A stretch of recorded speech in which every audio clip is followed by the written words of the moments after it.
Today's session, how to kickstart your data privacy program, is not only for those who doesn't have or just starting a new data privacy program, but it is also for those who has a data privacy program in place, as the session overall will be a refresher and will focus in its last part on maintaining your existing program alive.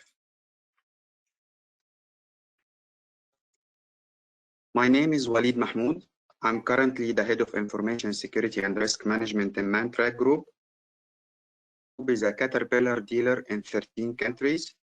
I have in total 21 years of experience, mainly in IT service management and IT security, focusing in the last 5 years of my career on cybersecurity. I have a master's degree in management of technology, and I have a certified organization manager certificate from Florida State University. I also have several professional security certificates from EC Council, the Certified Chief Information Security Officer, CISSP, ITIL Certified Master 27001, Lead in Practitioner, and the Microsoft Most Valuable Professional.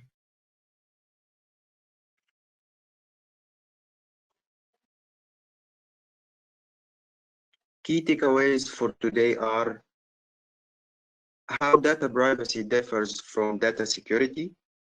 Then I will walk you through a step-by-step guide to create a data privacy program. And lastly, we will be looking into how you can assure continuity of your existing data privacy program.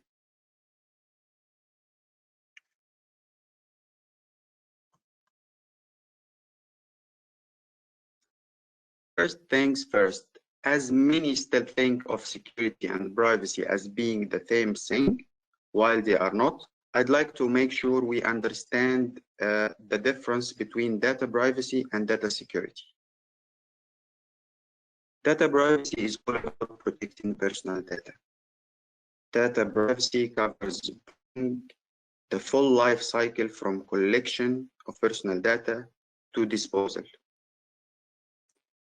For example, if you collect personal data without a consent, whether you will secure it or not, you are in a non-compliance situation with most of the privilege, with the privacy regulation, with most of the privacy regulations.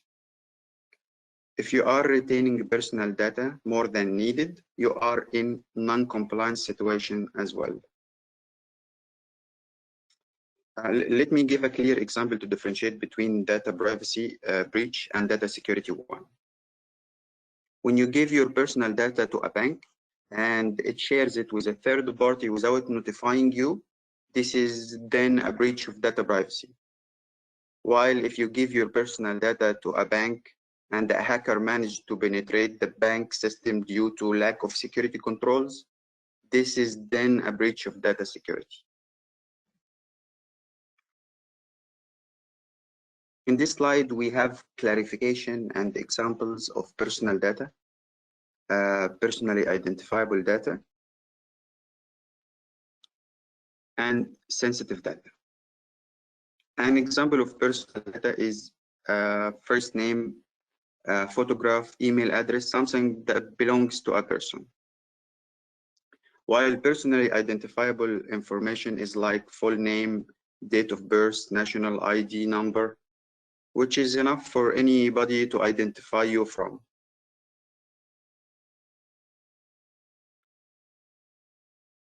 While sensitive personal data is a special category of personal data that some regulations like GDPR expand their scope to include them.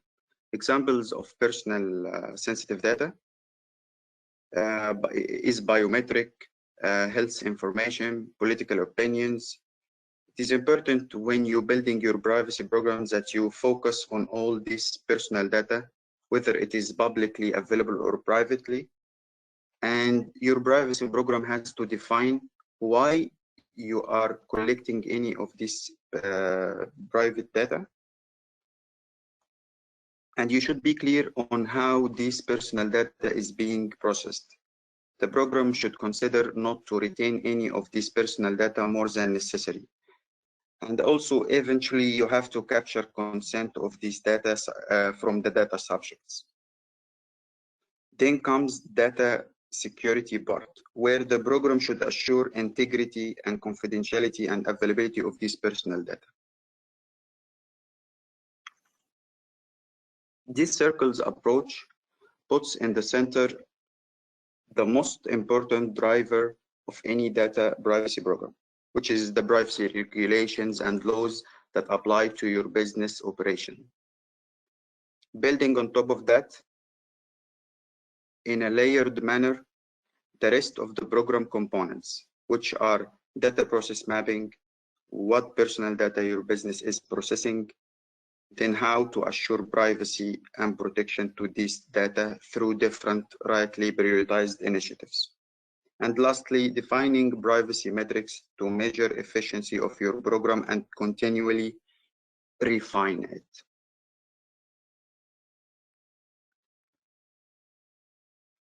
Here we see important numbers in a 2019 published study where 3.9 million is the average total cost of publicized data breach, 7.9 billion is the number of records exposed in the first 9 months of 2019, 279 days is the time between occurrence and containment of a data breach.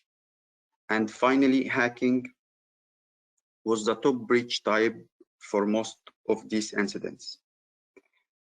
Actually, the consequences of data breach is not only the hefty fines, but also the reputational damage, especially with most of the current privacy regulations, necessitate notifying the public of any data breach. That has brought the issue of privacy to the forefront of executives' mind.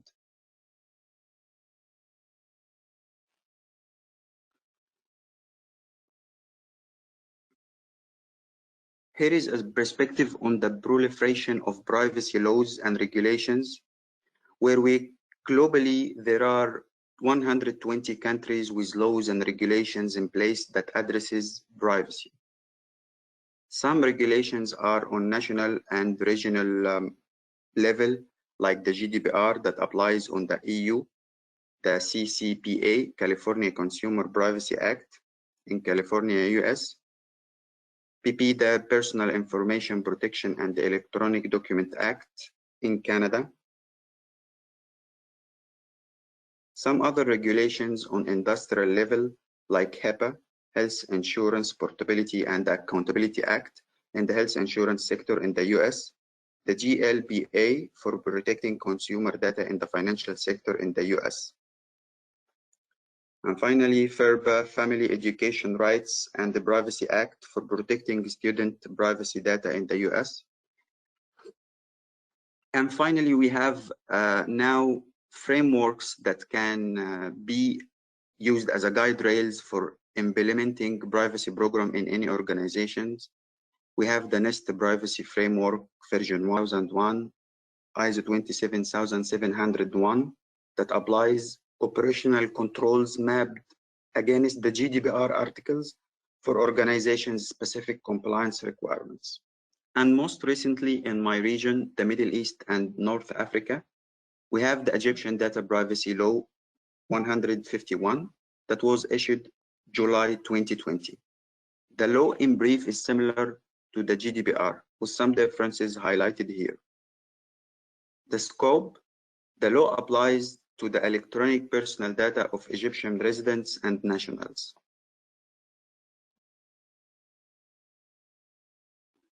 The non-compliance of the law has a penalty ceiling of 5 million Egyptian pounds, which is around 300,000 US dollar.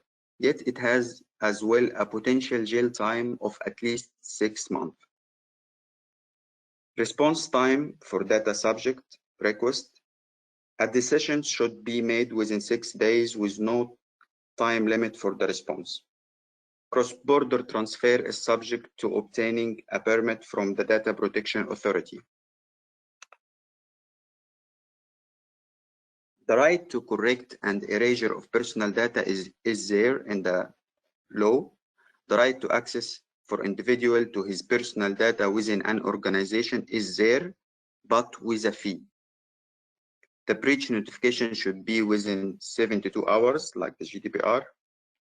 The governance part, the law necessitates appointing an Egyptian national as data protection officer.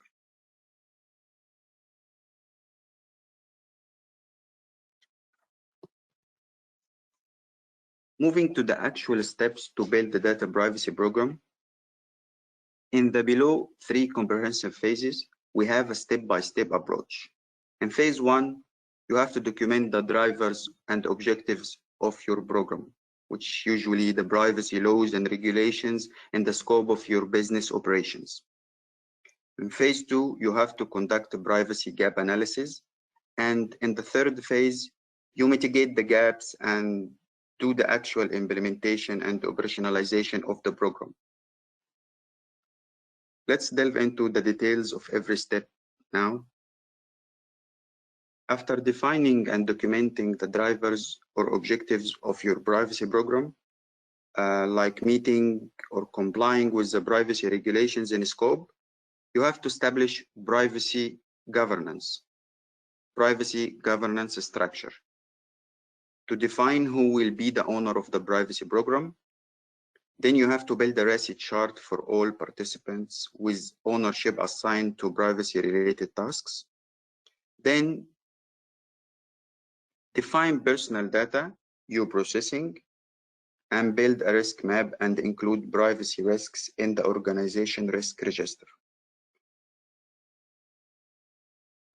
Then you have to launch organization-wide awareness program on data privacy where involving and educating your organization at all levels encourages a tightly woven privacy-centric operating model.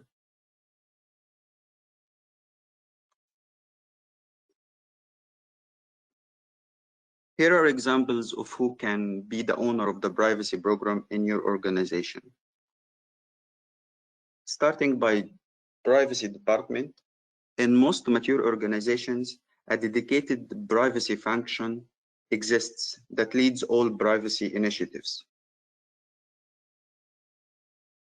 Legal and compliance and audit. In many organizations, without a dedicated privacy team, it is often falling to the legal compliance and or audit to take privacy ownership. Since many of the privacy programs are being driven by the increase of privacy regulations, this group often become huge advocate of implementing privacy within the organization. Human resources, occasionally the HR department will take on the privacy program. This is in case for your organization or for any organization that don't have a dedicated legal counsel, and where most of the personal data held by the organization is that of the employees. Sales and marketing can lead the program in cases where most of the personal data is that of the customers. Information security and IT can be the owner of the privacy program as well, as many still think of security and the privacy as being the same, which is not the case as we discussed earlier. Actually, the privacy program can be led by a steering committee. Since it is a multidisciplinary issue, a committee of multiple stakeholders can be a very good way to lead the privacy program. In phase 2, I will walk you through the following 4 activities. 1, complete a private data processing mapping to document what personal data you collect, where you keep these data in your systems, why you keep them, and for how long. Number 2, this is where you conduct privacy impact analysis, or PIA, to compare the status of data privacy in your organization with the regulatory requirements. Number 3, you quantify the risk of data breach on your organization. And in the final activity of this phase, you conduct data protection impact analysis to make sure of mitigating any risk of private data exposure and provide any data protection control required. Phase 3, titled Privacy Map and Implementation, is where you do most of the actual implementation. The phase starts by first activity, which is completing the privacy and protection gap analysis for each business unit in your organization. Then define and alignment and priority risk. Then define alignment and the privacy risk. 3, define specific cost and effort estimates for the privacy gap closing initiatives. 4, assign ownership per each task. 5, prioritize the risk mitigation plan. And 6 is the actual implementation to the mitigation plan tasks.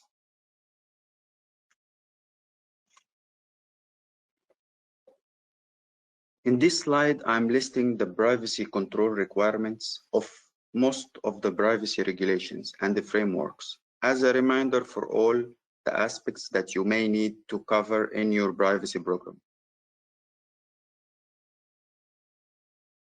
Starting by governance is where you define the ownership structure of your privacy program. Regulatory compliance, the regulations in scope of your industry and where you geographically operate. Data processing and handling, you have to be clear about what personal data you are processing. Data subject request, you have to be ready to accommodate any request by data subject to access or correct his personal data at your control. Privacy by design is a concept that you have to consider in designing any business processes or systems that is collecting personal data. Notices and consent is about giving a notice to a data subject that you are collecting personal data and getting his consent to keep that data.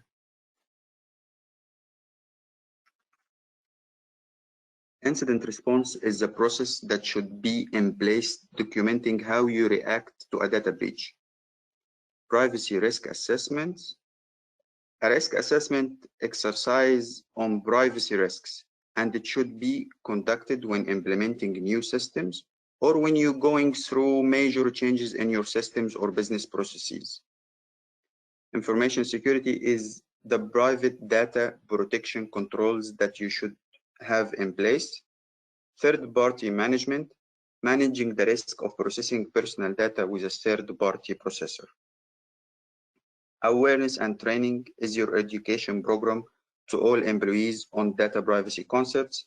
And finally, program measurements is about having metrics in place to be able to measure the program performance.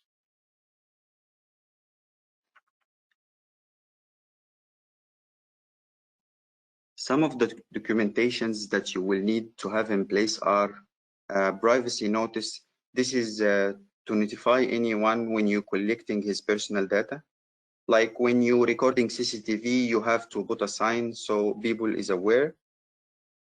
Cookie policy. This is for your company's website.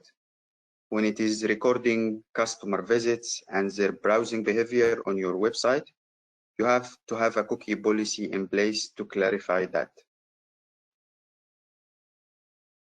Data retention policy, a document in which you state how long you keep personal data and clarifying that the data will be retained for as short as needed, then it will be destroyed. Data protection policy, this is where you document how you are protecting the personal data in your control, like having data classification, data encryption, and the proper access control in place.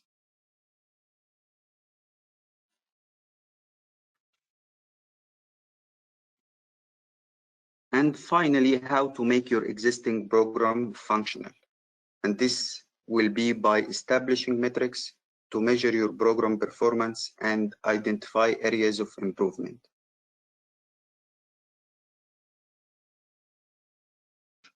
and review at scheduled checkpoints in order to maintain your data privacy program alive and drive continuous improvement. The percentage of data classified versus not classified, average time to respond to a data subject access request,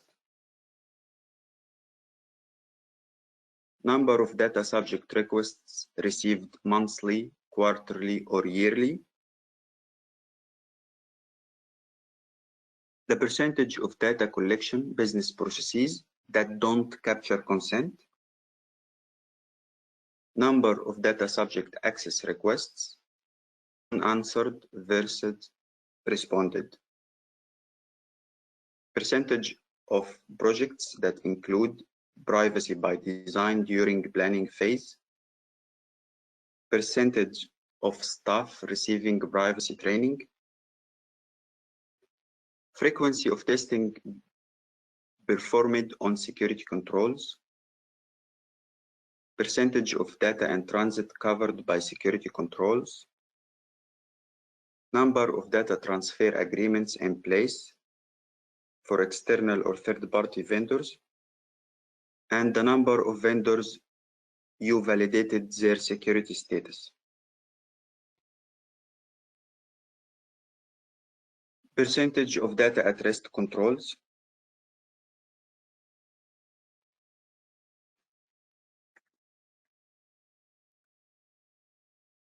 by that we came to the end of my presentation. Thank you for listening, and I hope it has been informative. Now to the Q&A part. Thank you.